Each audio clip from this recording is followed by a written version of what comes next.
ಮಾಡಿ ನಿಮಗೆ ಈಗಾಗಲೇ ನಾವು ಬೆಂಬಲ ಕೊಟ್ಟಿವಿ ರೈತ ಸಂಘಟನೆಯಿಂದ.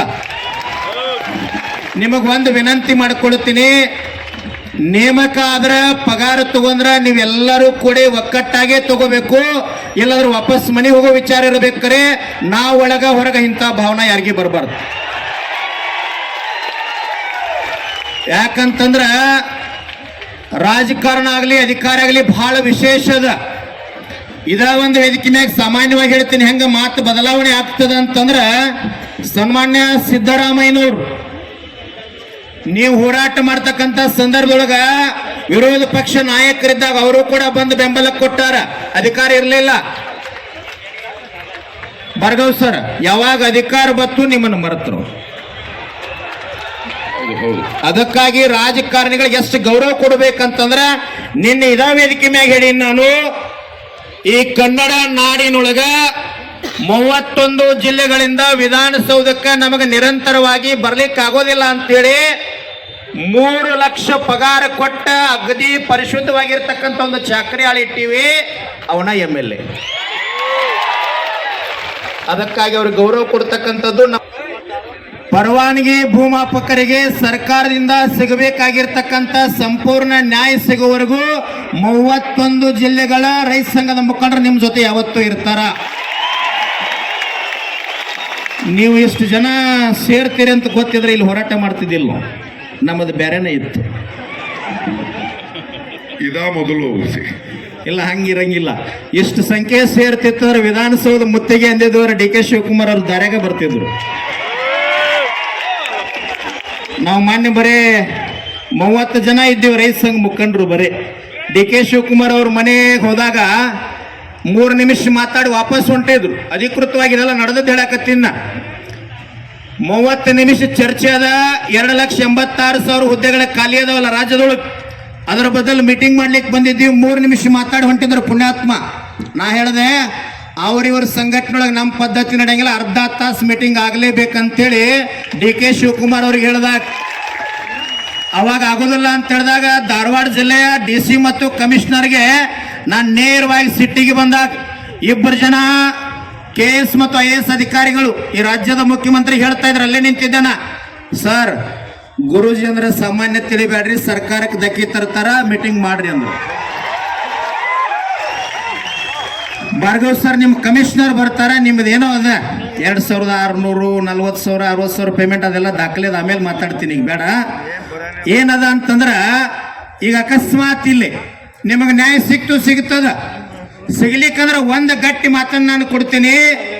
ನವೆಂಬರ್ದೊಳಗೆ ಬೆಳಗಾವಿ ಜಿಲ್ಲೆಯ ಈ ದೇಶಕ್ಕೆ ಮಾದರಿಯಾಗಿರ್ತಕ್ಕಂಥ ರೈತ ಹೋರಾಟದ ರೈತ ಕೇಂದ್ರ ಗುರ್ಲಾಪುರ ಕ್ರಾಸ್ ಅಂತ ಒಂದದ. ಗುರ್ಲಾಪುರ ಕ್ರಾಸ್ ಯಾಕದ ಅಂತಂದ್ರ ಹೋದ ಸಾರಿ 10 ಲಕ್ಷ ಜನ ಸೇರಿದ್ದೇವೆ. ಈ ಸಾರಿ ನಮ್ಮದು ಕನಿಷ್ಠ ಏನದರ 50 ಲಕ್ಷದಿಂದ 1 ಕೋಟಿ ಜನ ಸೇರಿಸಬೇಕಂತದ. ಯಾವುದಕ್ಕಾಗಿ? ಈ ಸರ್ಕಾರದವ್ರನ್ನ ನಾವೇನಾದ್ರೂ ಸರಳವಾಗಿ ಬಿಟ್ಟಿವಿ ಅಂತಂದ್ರ KB ಖಾಸಗೀಕರಣ ಮಾಡ್ತಾರ. ನಿಮ್ಮೆಲ್ಲ ಭೂಮಾಪಕರನ್ನ ಹೊರಗೆ ಹಾಕಿ ಏಜೆನ್ಸಿ ಮೂಲಕ ಸರ್ವೆ ಮಾಡಿಸ್ಕೊಂತಾರ. ಹಂಗ ಸುಮ್ಮಿದ್ರ 2,86,000 ಹುದ್ದೆ ಖಾಲಿ ಅದಾವ. ಯಾವ MLA MP ಗೂ ಗೊತ್ತಿಲ್ಲ. 224 ಮಂದಿ MLAಗಳು ಜೀವಂತದಿರಿ, ಒಬ್ಬರೇ ಮಾತಾಡ್ತೀರಿ, ಯಾರು ಮಾತಾಡಂಗಿಲ್ಲ. ರಾಜ್ಯದೊಳಗ ರೈತನ ಸಾಲ ಮನ್ನಾ ಮಾಡಕ್ ಯಾವ MLA ಮಾತಾಡಂಗಿಲ್ಲ. ಮೊನ್ನೆ 2,000 ಎಷ್ಟೋ ಕೋಟಿ ಕ್ರಿಕೆಟ್ ಗ್ರೌಂಡ್ ಮಾಡಲಿಕ್ಕೆ ಪೂಜೆ ಮಾಡಿದ್ರು ಮಾಜಿ CM ಸಿದ್ದರಾಮಯ್ಯ, ಹಾಲಿ CM DK ಶಿವಕುಮಾರ್. ಎದಕ್ಕೆ ಮಾಡಿದ್ರಿ? ರಾತ್ರಿ ಕ್ರಿಕೆಟ್ ಆಡಕ್ ಬೇಕಲ್ಲ. ಬರೀ ಅಧ್ಯಕ್ಷ, ನಮ್ಮ ಕರ್ನಾಟಕ ರಾಜ್ಯ ರೈತ ಸಂಘ ಹಸಿರು ಸೇನೆಯ ರಾಜ್ಯಾಧ್ಯಕ್ಷರಾಗಿರ್ತಕ್ಕಂಥ ಚುನಪ್ಪ ಪೂಜಾರಿ ಅವರು ಬಂದಾರ. ಜೋರಾದ ಚಪ್ಪಾಳೆ ಮೂಲಕ ಸ್ವಾಗತ ಮಾಡಿಕೊಡ್ರಿ. ನಮ್ಮ ಭೂಮಾಪಕರ ಸಂಘದ ರಾಜ್ಯಾಧ್ಯಕ್ಷರು ಆತ್ಮೀಯರಾಗಿರ್ತಕ್ಕಂಥ ತಿರುಮಲೇಗೌಡರು ಬಂದಾರ. ಅವ್ರನ್ನೂ ಕೂಡ ಜೋರಾದ ಚಪ್ಪಾಳೆ ಮೂಲಕ ಸ್ವಾಗತ ಮಾಡಿಕೊಡ್ರಿ. ಅದೇ ರೀತಿಯಾಗಿ ನಮ್ಮ ಶಿವಾನಂದ ಮುಗುಳಿಯಾಳ್ ಸರ್, ಪ್ರೇಮಚಂದ್ ಅವರು ಬಂದಾರ. ಸರ್, ಎಲ್ಲರೂ ವೇದಿಕೆ ಮ್ಯಾಗ ಬರ್ರಿ. ಚುನಪ್ಪನ ಮ್ಯಾಗ ಬರ್ರಿ. ಕರ್ನಾಟಕ ಸರ್ಕಾರದ ಪರವಾನಗಿ ಭೂಮಾಪಕರ ಸಂಘದ ರಾಜ್ಯಾಧ್ಯಕ್ಷರಾಗಿ ಮಾತಾಡ್ತಾ ಇದ್ದೀನಿ. ಇವತ್ತು ಏನು ನಾವು ಈ ಮುಷ್ಕರ ಮಾಡ್ತಾಯಿದ್ದೀವಿ, ಇದು ಇವತ್ತದಲ್ಲ, ಸುಮಾರು 24 ವರ್ಷದಿಂದಲೂ ನಾವು ಮುಷ್ಕರ ಮಾಡ್ತಾಯಿದ್ದೀವಿ. ಏನಕ್ಕೆ ಅಂದರೆ ನಮ್ಮಲ್ಲಿ ಪರವಾನಗಿ ಭೂಮಾಪಕರು ಅಂತ ಸುಮಾರು 6,000 ಜನ ನಾವು ಕೆಲಸ ಮಾಡ್ತಾಯಿದ್ದೀವಿ ಭೂಮಾಪನ ಕಂದಾಯ ವ್ಯವಸ್ಥೆ ಮತ್ತು ಭೂ ದಾಖಲೆಗಳ ಇಲಾಖೆಯಲ್ಲಿ. ಇದು ಏನಾಗಿದೆ ಅಂತಂದರೆ ಇಲ್ಲಿ ಭೂ ದಾಖಲೆಗಳಲ್ಲಿ 2 ಥರ ಸರ್ವೇರ್ ಇದ್ದೀವಿ. ಒಂದು ಗೌರ್ಮೆಂಟ್ ಸರ್ವೇರು, ಒಂದು ಲೈಸೆನ್ಸ್ ಸರ್ವೇರ್ ಅಂತ. ಇಲ್ಲಿ ಲೈಸೆನ್ಸ್ ಸರ್ವೇರ್ಗೆ ಅನ್ಯಾಯಗಳಾಗ್ತಾಯಿದೆ. ಏನಂತಂದರೆ ಇವಾಗ ಸರ್ಕಾರದಲ್ಲಿ ರೈತರು ಮತ್ತು ಪರವಾನಗಿ ಭೂಮಾಪಕರು ಒಂದು ಭೂಮಿಯನ್ನು ಅಳತೆ ಮಾಡಬೇಕಂದ್ರೆ ನಮಗೆ ಸರ್ಕಾರದಿಂದ ಅಥವಾ ಇಲಾಖೆಯಿಂದ ಇಷ್ಟು ನಿಗದಿತ ಅಳತೆ ಕೆಲಸಗಳನ್ನ ಕೊಡ್ತಾರೆ, ಅದಕ್ಕೆ ಆದ ಸಂಭಾವನೆಗಳನ್ನ ಫಿಕ್ಸ್ ಮಾಡಿದ್ದಾರೆ. ಆದರೆ ನಾವು ಸ್ಟಾರ್ಟಿಂಗ್ 2002ರಲ್ಲಿ ನಮಗೆ ಒಂದು ಪರವಾನಗಿ ಭೂಮಾಪಕರಾಗಿ ಒಂದು ಕೆಲಸ ಮಾಡೋದಕ್ಕೆ KLR ಆ್ಯಕ್ಟಲ್ಲಿ 46H ರೂಲಲ್ಲಿ ನಮಗೆ ಅವಕಾಶ ಕೊಟ್ಟಿದ್ದಾರೆ. ಈ ಅವಕಾಶದನ್ನು ಬಳಸ್ಕೊಂಡು ನಾವು ಏನು ಇಲಾಖೆ ನಮಗೆ ತರಬೇತಿ ಕೊಟ್ಟಿತ್ತು, ಆ ತರಬೇತಿ ಮುಖಾಂತರ ಇಲಾಖೆ ನೀಡಿರುವಂಥ ಕೆಲಸಗಳನ್ನ ಮಾಡ್ಕೊತ ಬಂದಿದ್ದೀವಿ. ಆದರೆ ಅವತ್ತಿನ ನಿಗದಿ ಮಾಡಿರುವಂಥ ಸಂಭಾವನೆ ಒಬ್ಬ ಗೌರ್ಮೆಂಟ್ ಸರ್ವೇರ್ಗೇನು ಅಥವಾ ಬಾಂಧ ಪಿವನ್ಗೇನು ಕೊಡ್ತಾಯಿತ್ತು, ಅವೆರಡನ್ನೂ ಸೇರಿಸಿ ನಮಗೆ ಕೊಡಬೇಕು ಅಂತ ಒಂದು ಕಡತಕ್ಕೆ ಇಷ್ಟು ಅಂತ ಫಿಕ್ಸ್ ಮಾಡಿತ್ತು.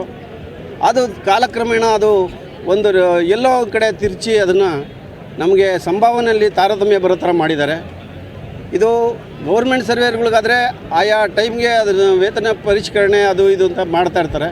ಆದರೆ ನಮಗೆ ಇದ್ರ ಕಡೆ ಯಾವುದೇ ಸರ್ಕಾರ ಆಗಲಿ ಇಲಾಖೆ ಆಗಲಿ ಸರಿಯಾದ ಗಮನ ಕೊಡದೇ ವೇತನ ತಾರತಮ್ಯ ಮಾಡಿ ನಮ್ಮನ್ನು ಒಂದು ಜೀತದಾಳ ಪದ್ಧತಿಯಲ್ಲಿ ಕೆಲಸ ಮಾಡಿಸ್ಕೊತಾ ಇದ್ದಾರೆ. ಇದೇನಾಗ್ಬಿಟ್ಟಿದೆ ಅಂತಂದರೆ ಇದು ಇವತ್ತಿನ ಕಾಲಮಾನದಲ್ಲಿ ಯಾವುದ್ರ ಬೆಲೆನೂ ಕಡಿಮೆ ಇಲ್ಲ. ಮಕ್ಕಳ ಎಜುಕೇಷನ್ ಆಗಿರ್ಬೋದು, ಆರೋಗ್ಯ ಆಗಿರ್ಬೋದು, ಅಥವಾ ದಿನಸಿ ಅಂಗಡಿಗಳು ಸಾಮಾನ್ಯ ಈ ಪರಿಸ್ಥಿತಿ ಆಗಿರ್ಬೋದು, ಪೆಟ್ರೋಲ್ ಆಗಿರ್ಬೋದು, ಡೀಸೆಲ್ ಆಗಿರ್ಬೋದು, ಈ ಥರದ್ದೆಲ್ಲ ಅದು ಹೆಚ್ಚಿಗೆ ಆಗ್ತಾ ಹೋಗಿ ನಮಗೆ ಯಾವುದನ್ನು ನೀವು ನಿಖರವಾಗಿ ಆ ಟೈಮಿಗೆ ಸರಿಯಾಗಿ ಜಾಸ್ತಿ ಮಾಡ್ದೇ ಯಾವುದೋ ಹಳೆ ಪದ್ಧತಿನಲ್ಲೇ ನಮ್ಮನ್ನು ಇಟ್ಟಿದ್ದೀರ ಅಂದರೆ ಇವತ್ತು ನಾವು ಜೀವನ ಮಾಡೋದು ಹೆಂಗೆ? ನಾವು ಯಾವ ರೀತಿ ನ್ಯಾಯ ಒದಗಿಸೋಕ್ಕಾಗತ್ತೆ? ಇದನ್ನು ಎಷ್ಟೇ ಸರಿ ನಾವು ಮುಷ್ಕರದ ಮೂಲಕ ಪ್ರತಿಭಟಿಸಿ ಸರ್ಕಾರಕ್ಕೆ ತಿಳಿಸ್ತಾ ಬಂದ್ರೂ ನಮ್ಮನ್ನೆಲ್ಲ ಕಡೆಗಣಿಸ್ತಾನೆ ಬಂದಿದ್ದಾರೆ. ಇವಾಗ ಒಂದು ಮನೆಯಲ್ಲಿ 2 ಅಣ್ಣ ತಮ್ಮ ಅಂತ ಇದ್ದರೆ ಒಬ್ಬರಿಗೆ ನ್ಯಾಯ ಒಬ್ಬರಿಗೆ ಅನ್ಯಾಯ ಮಾಡೋದು ಯಾವ ಥರ ಆಗ್ತಾಯಿದೆಯೋ ಅದೇ ಥರ ನಮಗೂ ಕೂಡ ಈ ಸಂಭಾವನೆ ತಾರತಮ್ಯದಲ್ಲಿ ನಾವು ಜೀತದಾಳುಗಳಿಂದ ಕಡೆ ಆಗಿಬಿಟ್ಟಿದ್ದೀವಿ. ಇವತ್ತು ಏನಾಗಿದೆ ಅಂದರೆ ಒಂದು ಸರ್ವೆ ಮಾಡಬೇಕಂದ್ರೆ ಅದರದ್ದೇ ಆದ ವ್ಯವಸ್ಥೆ, ಅದರದ್ದೇ ಆದ ಶಿಸ್ತು, ಜೊತೆಗೆ ದಾಖಲಾತಿಗಳ ಭದ್ರತೆ ಇದೆಲ್ಲನೂ ಮಾಡಿದ್ರೆ ಮಾತ್ರ ಆ ರೈತರಿಗೆ ನ್ಯಾಯ ಉಳಿತದೆ. ಅಂಥ ವ್ಯವಸ್ಥೆಯಲ್ಲಿ ನಮ್ಮನ್ನು ನೀವು ಬಳಸ್ಕೊಂಡು ನಮಗೆ ಯಾಕೆ ಈ ಥರ ಅನ್ಯಾಯ ಆಗ್ತಾಯಿದೆ? ಇವತ್ತು ನಾವು ಪ್ರತಿನಿತ್ಯ ರೈತರ ಜೊತೆಗೆ ಒಡನಾಟ ಮಾಡಬೇಕು, ಇಲಾಖೆ ಕಾನೂನುಗಳ ಜೊತೆ ಒಡನಾಟ ಮಾಡಬೇಕು. ಇಷ್ಟೆಲ್ಲ ಆದ್ರೂ ನಾವು ನಮ್ಮ ಕೆಲಸನ, ನೀವು ಕೊಟ್ಟಿದ್ದ ಕೆಲಸನ ಅಚ್ಚುಕಟ್ಟಾಗಿ ಮಾಡ್ಕೊತ ಬರ್ತಾಯಿದ್ದೀವಿ. ಎಷ್ಟೋ ಕೆಲಸ ಮಾಡಿಸ್ತಾ ಇದ್ದೀರಾ, ಎಷ್ಟೋ ಇಲಾಖೆಯಲ್ಲಿ ಎಷ್ಟೋ ಯೋಜನೆಗಳು ತಂದು ನಮ್ಮ ಮುಂದೆ ಇಟ್ಟಿದ್ದೀರಾ. ಆದರೆ ನಾವು ಯಾವುದಕ್ಕೂ ಹಿಂಜರಿದಿಲ್ಲ. ನೀವು ಟ್ರೈನಿಂಗ್ ಕೊಡಲಿ ಬಿಡಲಿ, ನಾವು ಕೆಲಸ ಮಾಡಿ, ನೀವು ದರ್ಖಾಸ್ತು ಆಗಿರ್ಬೋದು, ನಕ್ಷೆ ಆಗಿರ್ಬೋದು, ಸ್ವಾಮಿತ್ವ ಆಗಿರ್ಬೋದು, ಕೆರೆ ಕಟ್ಟೆ ಅಳತೆ ಆಗಿರ್ಬೋದು, ರೆವೆನ್ಯೂ ಸ್ಕೆಚ್ ಆಗಿರ್ಬೋದು, ಪೋಡಿ ಆಂದೋಲನ ಆಗಿರ್ಬೋದು, ತತ್ಕಾಲ ಪೋಡಿ ಆಗಿರ್ಬೋದು, ಪ್ರತಿಯೊಂದು ನೀವು ಕೊಟ್ಟಿದ್ದ ಕೆಲಸನ ನಾವು ಚಾಚು ತಪ್ಪದೇ ನೀವೇನು ಕೆಲಸ ಕೊಟ್ಟಿದ್ರೆ ಕಣ್ಗುತ್ಕೊಂಡು ಮಾಡಿದ್ದೀವಿ. ಅದು ಯಾರಿಗೋಸ್ಕರ ಮಾಡಿದ್ದೀವಿ ಅಂದರೆ ರೈತರನ್ನ ನಾವು ದಿನ ಒಡನಾಟದಲ್ಲಿ ಇರ್ತೀವಿ ರೈತರಲ್ಲಿ. ಯಾಕೆಂದರೆ ಅವ್ರ ಪರಿಸ್ಥಿತಿ ನೋಡಿ ನಾವು ಸುಮ್ಮನೆ ಇರೋಕ್ಕಾಗಲ್ಲ. ಸರ್ಕಾರ ಇವತ್ತೆಲ್ಲ ನಮ್ಗೆ ಒಳ್ಳೇದು ಮಾಡುತ್ತೆ, ನಮಗೆ ಸರ್ಕಾರದಲ್ಲಿ ಅವಕಾಶ ಕೊಡ್ತದೆ, ಸಂಭಾವನೆನ ಹೆಚ್ಚಿಸ್ಬೋದು ಅಂತ ಎಷ್ಟೋ ಸರಿ ನೀವು ಕೂಡ ಆಶ್ವಾಸನೆ ಕೊಟ್ಟಿದ್ದೀರಾ. ಆದರೆ ಏನೂ ನಡ್ಕೊಂಡಿಲ್ಲ. ಹಂಗಂತ ನಾವು ಯಾವ ಕೆಲಸನೂ ನಿಲ್ಲಿಸಿಲ್ಲ, ಮಾಡ್ತಾ ಬಂದಿದ್ದೀವಿ. ನಮಗೆ ಇಷ್ಟು ಹೋರಾಟಕ್ಕೂ ಯಾವುದೇ ನೀವು ಸಂಭಾವನೆ ಕೊಡ್ದಿದ್ರೆ ನಮ್ಮ ರೈತರುಗಳು ನಮ್ಗೆ ಕೈ ಬಿಟ್ಟಿಲ್ಲ. ಎಲ್ಲೋ ಅಷ್ಟೋ ಅವ್ರು ನಾವು ಕೆಲಸ ಮಾಡೋದಕ್ಕೆ ಅಷ್ಟೋ ಕೊಡ್ತಾ ನಮ್ಮನ್ನು ಜೀವನ ಕೊಟ್ಟಿದ್ದಾರೆ. ಆದರೆ ನಾವು ಇವತ್ತು ಸರ್ಕಾರಕ್ಕಾಗಲಿ ಇಲಾಖೆಗಾಗಲಿ ನಾವು ಹೇಳ್ತಾ ಇರೋದೇನಂತಂದರೆ ಇಷ್ಟು ವರ್ಷ ಕಾದಿದ್ದೀವಿ, ನಮ್ಮ ಜೀವನನೇ ಕಳ್ಕೊಂಬಿಟ್ಟಿದ್ದೀವಿ ಇದರಲ್ಲಿ.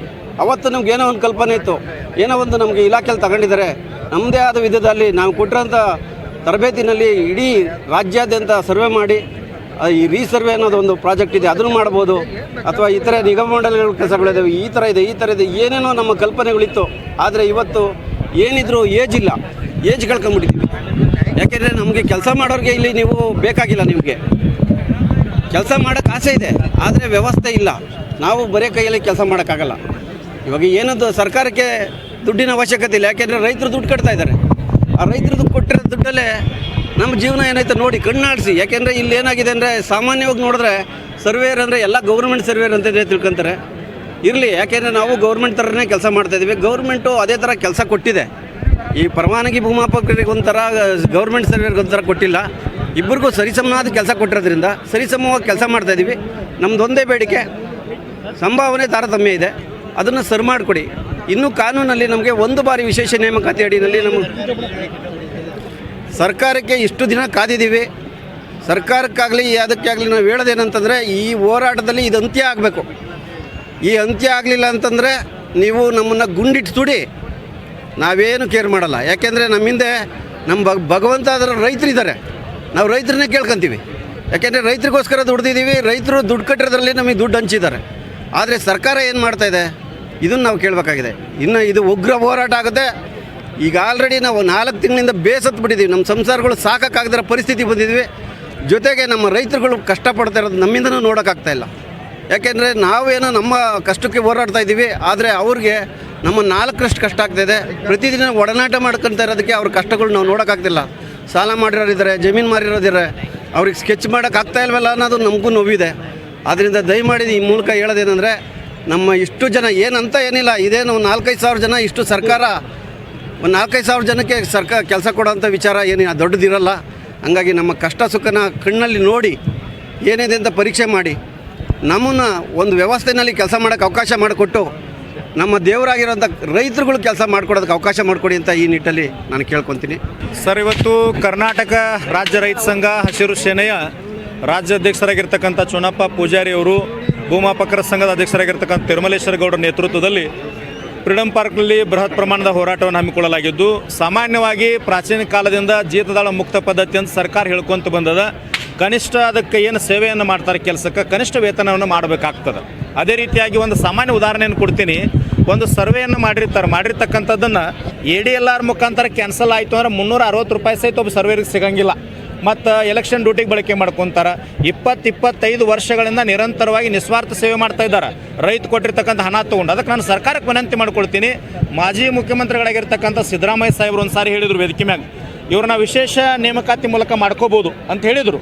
ಆದರೂ ಅದನ್ನು ತೆಗೆದು ಹಾಕಿದರು. ಕಂದಾಯ ಸಚಿವ ವಿ ಶ್ರೀನಿವಾಸ ಪ್ರಸಾದರಿದ್ದಾಗ ನಾನು DK ಶಿವಕುಮಾರ್ ಅವ್ರಿಗೆ ವಿನಂತಿ ಮಾಡ್ಕೊಳ್ತೀನಿ, ವಿಶೇಷ ನೇಮಕಾತಿ ಮೂಲಕ 7,000 ಸರ್ಕಾರಿ ಭೂಮಾಪಕರನ್ನು ವಿಶೇಷ ನೇಮಕಾತಿ ಮೂಲಕ ಆಯ್ಕೆ ಮಾಡಿಕೊಂಡು ಅವ್ರಿಗೆ ಪಗಾರನ್ನು ನಿರ್ದಿಷ್ಟ ಮಾಡಬೇಕು. ಕನಿಷ್ಠವಾಗಿ 45,000ದಿಂದ 60,000 ಕನಿಷ್ಠ ವೇತನ ಮಾಡಬೇಕು ಅಂಥೇಳಿ ನಾನು ವಿನಂತಿಯನ್ನು ಮಾಡ್ಕೊಳ್ತೀನಿ. ಸರ್, ಇವತ್ತು ಏನು ನಮ್ಮ ಶಶಿಕಾಂತ್ ಗುರೂಜಿಯವರು ಮತ್ತು ಭೂಮಾಪಕರಾಗಿರ್ತಕ್ಕಂಥ ನಮ್ಮ ರಾಜ್ಯಾಧ್ಯಕ್ಷರ ಹಲವಾರು ನೇತೃತ್ವದಲ್ಲಿ ಇವತ್ತೇನು ಹೋರಾಟ ಹಮ್ಮಿಕೊಂಡಿವಿ.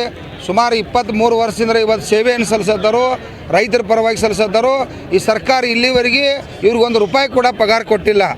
ರೈತರು ಏನು ತುಂಬ್ತಾರಲ್ಲ, ಇವತ್ತು 1,500-2,000 ರೂಪಾಯಿ ಒಂದು ಎಕರೆಗೆ, ಆ ರೊಕ್ಕದಾಗ ಸುಮಾರು ವರ್ಷಕ್ಕೆ 800 ಕೋಟಿ ರೂಪಾಯಿ ರೊಕ್ಕ ಆಕೈತೆ.